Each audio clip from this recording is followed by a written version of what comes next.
De retour sur ce plateau, merci à vous d'être restés fidèles et merci à ceux qui viennent de nous rejoindre pour la deuxième partie du débriefing des experts. Mes invités sont toujours avec moi, Madame Thierry. Merci d'être resté autour de cette table pour la deuxième partie de notre émission. Monsieur Abdourahmane est également avec nous. Il est enseignant-chercheur à l'Université de Djibouti.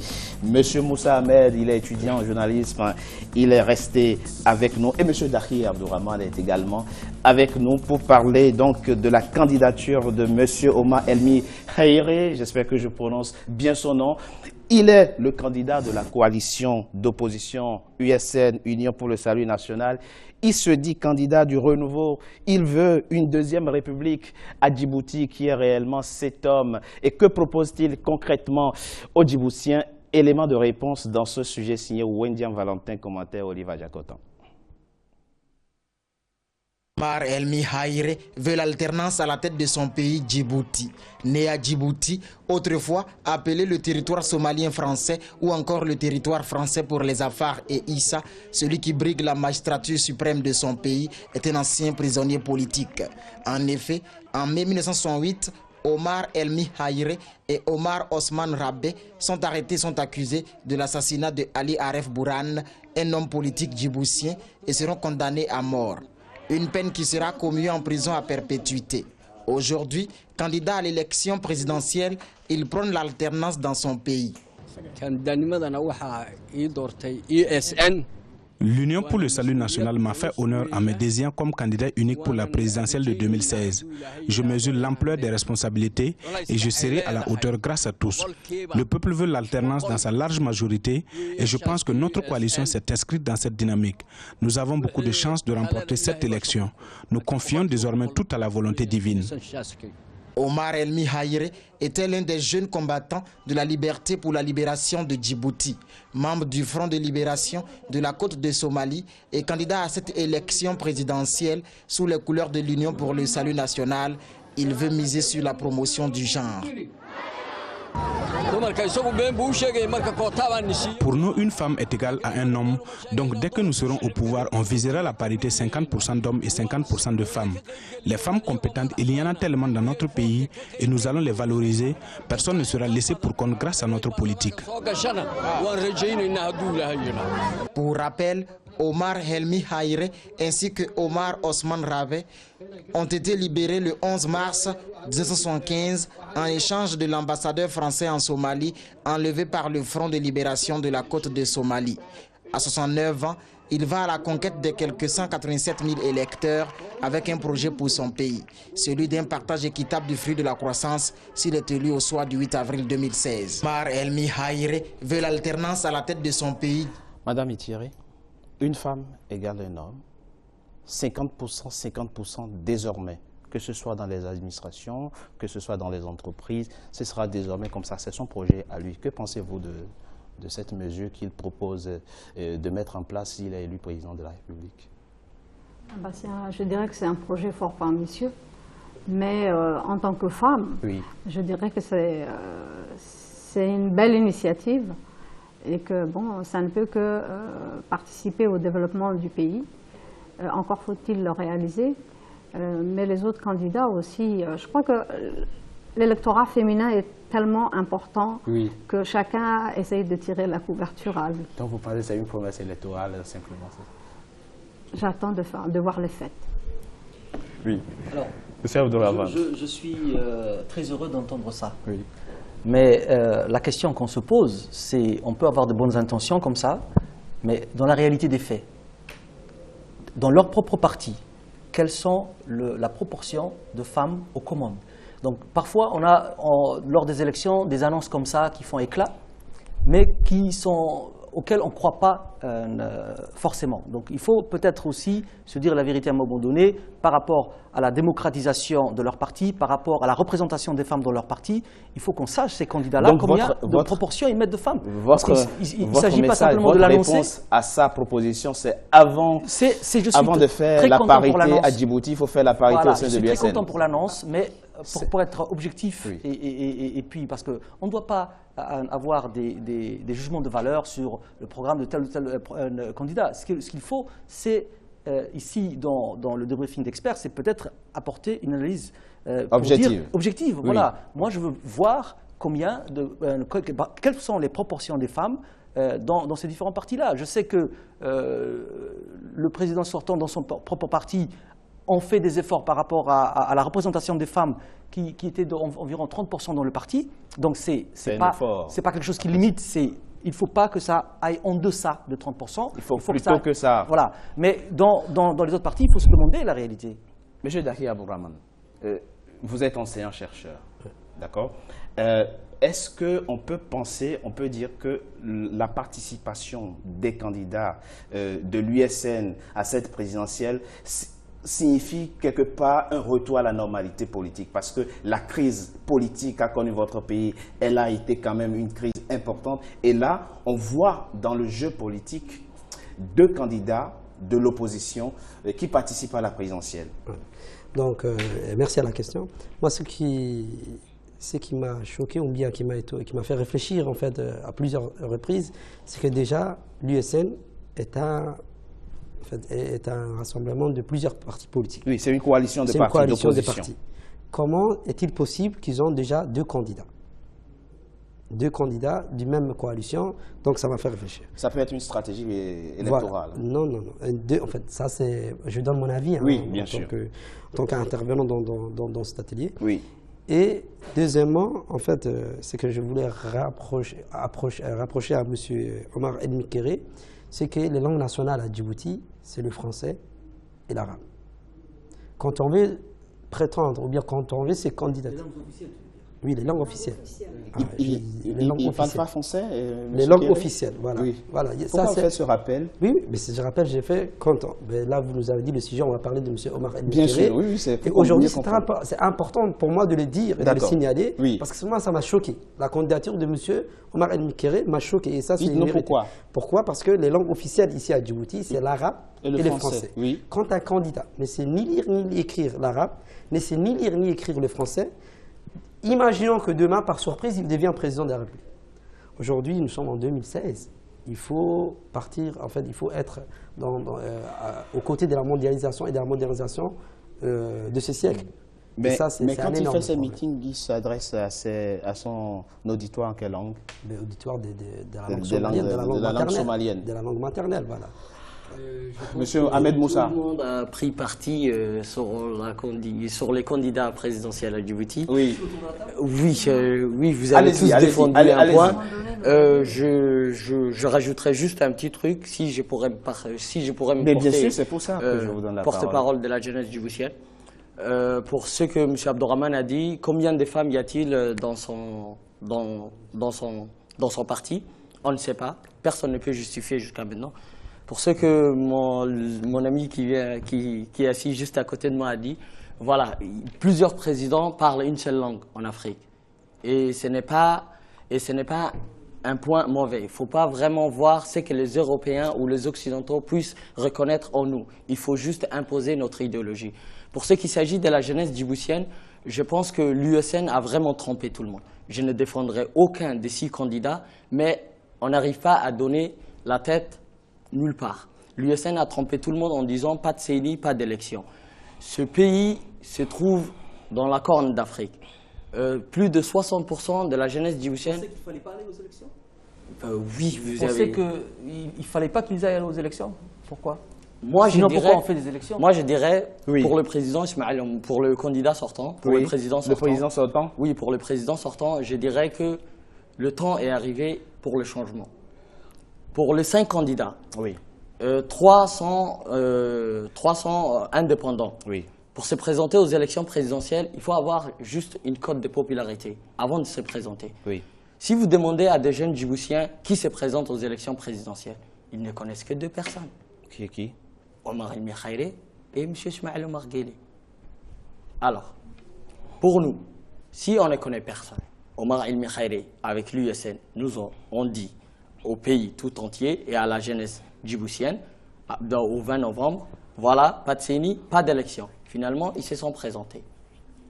Le président Ismaël Omar Guelleh a dit, en 2016, je ne reviendrai pas. Mais qui croit? Mais ce qu'il a dit aussi, permettez-moi de revenir quand même sur de petits extraits de son intervention à la signature de l'accord cadre de décembre 2014. Il dit ceci, permettez que je revienne là-dessus. L'accord politique que nous entérinons aujourd'hui vivifie notre idée de la démocratie djiboutienne qui est bâtie sur le dialogue, le consensus, la sagesse et la préservation de l'intérêt suprême de la nation. Et parlant notamment de l'opposition, ce jour-là, il ajoute « Je voudrais saluer particulièrement ici les députés de l'opposition qui feront prochainement leur entrée à l'Assemblée nationale. Il était grand temps de déplacer les débats dans leur cadre légitime pour l'enrichir des contributions des uns et des autres. » On a vraiment l'impression qu'il importait beaucoup pour lui. Peut-être que c'est encore le cas aujourd'hui que l'opposition revienne dans le jeu politique institutionnel. Je pense, si vous permettez, M. Richard Togbé, je pense qu'autour du plateau, il ne faut pas qu'on ait des jugements de valeur par rapport à tel ou tel candidat. Non, c'est son point de vue. C'est son point de vue, c'est son point de vue. Mais encore faut-il que ce point de vue soit justifié et, comment dire, avec des éléments des éléments qui étayent vos arguments. Donc je pense les propos du président... Non, le propos du président... Moi, je m'inscris, comment dire, en faux dans l'intervention de mon jeune... comment dire, Néguéyé, mais il a raison peut-être dans un sens d'ouvrir. Ce pays a besoin d'une pluralité politique. C'est ça, c'est ce que rappelle le président ici dans son message. Oui, c'est un point. Ce n'est pas un parti pris, c'est un fait avéré. Ce pays mérite une opposition crédible et qui existe. Nous ne sommes pas pour, même le président sortant n'est pas pour une opposition qui disparaisse. Oui, c'est pour ça, effectivement, c'est la force de la démocratie. Qui se réjouissait de ce que l'opposition parvienne à cet accord. C'est ce qui force, le problème. Finissez votre propos très rapidement. Maintenant, que certaines personnes disent ils nous ont menti parce qu'ils nous ont dit qu'ils n'iraient pas aux élections. Finalement, ils y sont allés. Je pense que c'est tout à leur honneur d'être venus aux élections. Parce que sinon, on ne serait pas autour de la table. L'article de février. S'il vous plaît. L'article de février. Vous aurez la parole quand je vous la donnerai. D'accord. Donc, je pense que c'est tout à leur honneur de s'être présentés à ces élections. La seule, comment dire, bizarrerie, c'est peut-être qu'ils aient présenté 2 candidats, ce qui, en termes de stratégie, n'est pas crédible. Donc ça c'est peut-être par le fait que au départ, ils n'étaient pas unis tant que ça. Madame Ethiré, votre avis sur cette question. Juste peut-être, en tant que jeune, vous disiez que vous étiez perdu, que vous ne vous retrouviez plus par rapport à tous ces... Voilà. Mais par rapport à leur programme, qu'est-ce que vous en pensez? D'accord. Alors, nous avons des points peut-être... Alors, s'il vous plaît, dites-nous, monsieur Ahmed Moussa, je viens à vous tout à l'heure. À Djibouti, il y a un organe de presse qui s'appelle RTD. Pourrions-nous dire qu'elle est impartiale? Est-ce qu'on voit les meetings des opposants à Djibouti à la chaîne nationale? Non, c'est réglementé. Pour prendre parti, il faut se déplacer sur tous les meetings. Et là, excusez-moi, un jeune ne peut pas... Alors, ce qu'il dit... vous avez dit qu'il faut choisir le candidat selon leur programme. Non? C'est ça que vous voulez dire. S'il vous plaît, vous comprenez sa logique. Non, mais il n'y a pas de déséquilibre. Je comprends très bien.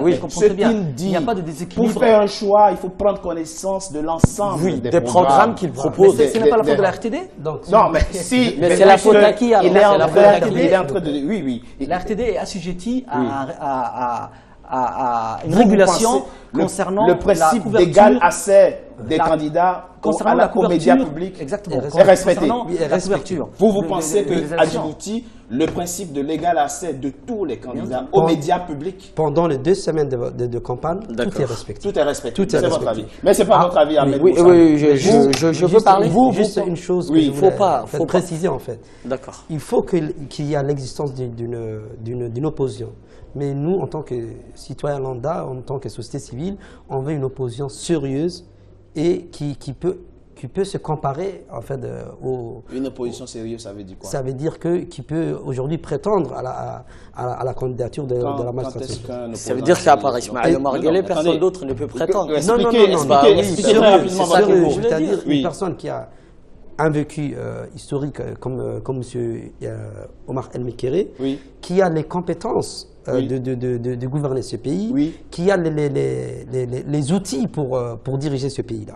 Quand un X ou Y vient demain se candidater à la présidence de la République. Alors que par dénigrer. Non, je ne dénigre pas. Je ne parle pas de Omar El Mekere, j'ai dit pour XY. L'opposition, moi je parle de l'opposition en général. Dans son ensemble. Parmi les 6 candidats, bon, à part le président actuel, il y a 5 autres candidats. Oui. Donc moi ce que je demande, quel soit de l'opposition. Voilà, en l'occurrence celui-ci. Bon, on l'a déjà entendu, vous avez dit Issa Nili écrit, mais c'est votre avis. Hein. Voilà, c'est juste un avis. Alors, et que j'aimerais même demander en fait ou bien de faire une recommandation au Conseil constitutionnel de mettre ces critères-là. Critères de quoi? Que pour être candidat à l'élection présidentielle à Djibouti, il faut maîtriser au moins l'une des deux langues constitutionnelles. C'est tellement en train de suivre cette émission en ce moment. Monsieur Ahmed Moussa, vous pensez que pour connaître les programmes des candidats, il faut se déplacer physiquement à leur meeting? Oui, parce qu'on ne peut pas avoir tous leurs programmes à la RTD. Je ne sais pas si vous avez regardé, il ne faut pas se voiler la face, il faut se dire la vérité. Monsieur, il y a une régulation. S'il vous plaît. D'accord. Il y a une régulation. D'accord. Pendant 30 minutes, ou même pas 30 minutes, nous avons 6 chaînes. Ces 6 chaînes ont pris comment dirais-je, Non, on a 6 chaînes. La RTD possède 6 chaînes. Et vous mélangez public et privé confondus, c'est cela? Non, on n'a qu'une chaîne privée. Pardon? On n'a qu'une chaîne publique.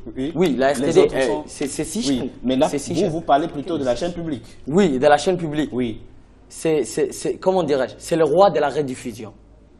Ils prennent parti. Ce n'est pas... Faut se dire la vérité, s'il vous plaît. Vous êtes des intellectuels, vous êtes un prof, vous êtes un chercheur, vous êtes enseignant. Alors, il faut se dire la vérité. Pour bénéficier des programmes de tous les candidats, ce qui ne sera jamais le cas, il faut d'abord privatiser la RTD. Pour voir tout ça, on est obligé de suivre des débats dans une chaîne étrangère. Nous sommes arrivés à la fin de la deuxième partie. Moi, j'ai participé aux journées Journée nationale de l'entrepreneuriat que l'université avait organisée. Il était question de ça, de privatiser la communication, de privatiser l'énergie. Et donc ça, c'était ça peut créer des débouchés d'emploi. Voilà, il n'y a pas de souci. Donc juste pour revenir en fait au sujet du système éducatif, la devise du ministère de l'Éducation nationale, c'est l'accès, l'équité et la qualité. L'accès et l'équité ont déjà été réglés. Ce qui pose aujourd'hui le plus gros problème, c'est la qualité, que ce soit au niveau des enseignants et au niveau des étudiants, ou bien des élèves. Donc, et ça, c'est ce que nous, en tant que citoyens lambda, Madame Itiré, je vous donne le dernier mot pour clore cette deuxième partie. Merci. Donc, cette qualité qui pose tant de problèmes, apparemment, tout à l'heure, lors des différents débats, ne se gagne pas en une baguette magique. C'est le fruit d'un processus. Voilà, c'est tout un processus. Ce processus, nous sommes dedans depuis quelques années et tout le monde y travaille. Et justement, la formation est une pièce maîtresse justement de ce processus-là. C'est pour ça que nous mettons le poids sur la formation. Merci Madame Itiré, vous avez raison de l'évoquer et ça a été également évoqué dans le débat précédent. La formation, c'est un point très important effectivement ici à Djibouti, mais nous l'avons dit, formation d'accord, mais aussi une formation professionnelle. C'est pour ça que des pistes ont été évoquées dans le débat précédent. On peut créer des lycées agricoles, on peut créer des lycées qui enseignent la pêche, notamment la pêche industrielle, on peut créer des lycées qui enseignent la logistique et beaucoup d'autres choses. Merci à vous Madame Itiré d'avoir participé à ce débat. Merci également à vous, Ahmed Moussa, d'avoir été des nôtres, puisque vous nous laissez. Je garde les deux autres invités. On marque une courte pause. On se retrouve dans un instant pour la troisième partie du débriefing des experts. À tout de suite.